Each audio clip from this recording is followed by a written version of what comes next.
ليس الغريب غريب الشام واليمن، إن الغريب غريب اللحد والكفن. ليس الغريب غريب الشام واليمن، إن الغريب غريب اللحد والكفن. إن الغريب له حق لغربته على المقيمين في الأوطان والسكن. لتنهرن غريبا حال غربته، الدهر ينهره بالذل والمحن. سفري بعيد وزادي لن يبلغني، وقوتي ضعفت والموت يطلبني. ولي بقايا ذنوب لست أعلمها، الله يعلمها في السر والعلن. ما أحلم الله عني حيث أمهلني، وقد تماديت في ذنبي ويسترني. أنا الذي يغلق الأبواب مجتهدا على المعاصي، وعين الله تنظرني. يا زلة كتبت في غفلة ذهبت، يا حسرة بقيت في القلب تحرقني. دعني أنوح على نفسي وأندبها، وأقطع الدهر بالتذكير والحزن. دعني أسح دموعا لا انقطاع لها، فهل عسى عبرة منها تخلصني. دعني أنوح على نفسي وأندبها، وأقطع الدهر بالتذكير والحزن. دع عنك عدلي يا من كان يعذلني، لو كنت تعلم ما بي كنت تعذرني.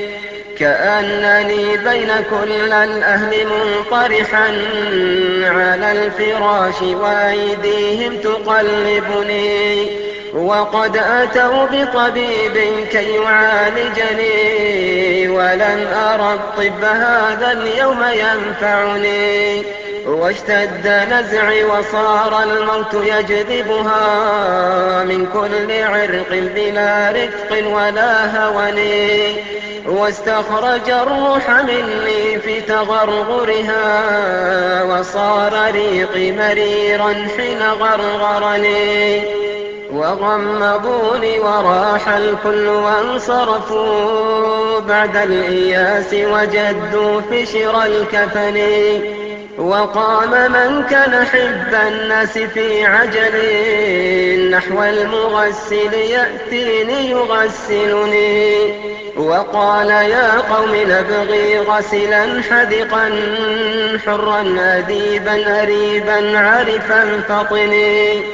فجاءني رجل منهم فجردني من الثياب وأعراني وأفردني. وأودعوني على الألواح منطرحا، وصار فوقي خرير الماء ينظفني. وأسكب الماء من فوقي وغسلني غسلا ثلاثا، ونادى القوم بالكفن. وألبسوني ثيابا لا كمام لها، وصار زاد حنوطي حين حنطني. وقدموني إلى المحراب وانصرفوا خلف الإمام فصلى ثم ودعني.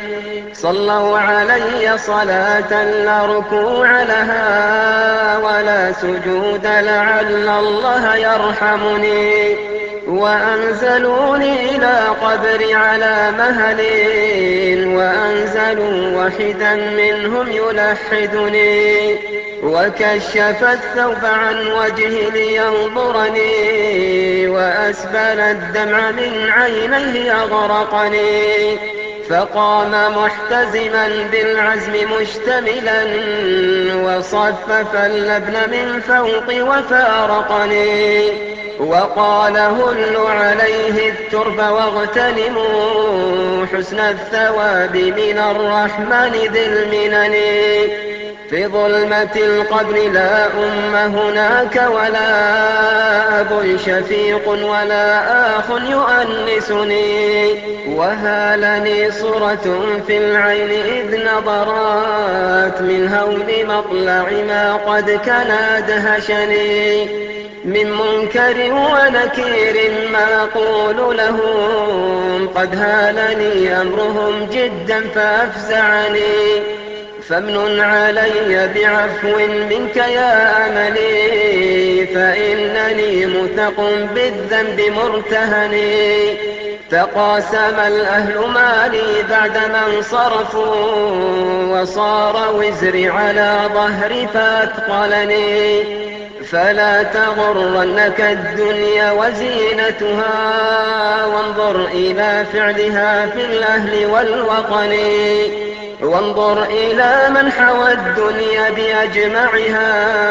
هل راح منها بغير الحنط والكفن، خذ القناعة من دنياك وارض بها لو لم يكن لك إلا راحة البدن، يا نفسي كف عن العصيان واكتسبي فعلا جميلا لعل الله يرحمني، يا نفس ويحك توبي واعملي حسنا عسى تجازين بعد الموت بالحسن، ثم الصلاة على المبعوث سيدنا ما وضأ البرق في الشام وفي اليمن، والحمد لله ممسينا ومصبحنا بالخير والعفو والإحسان والمنن.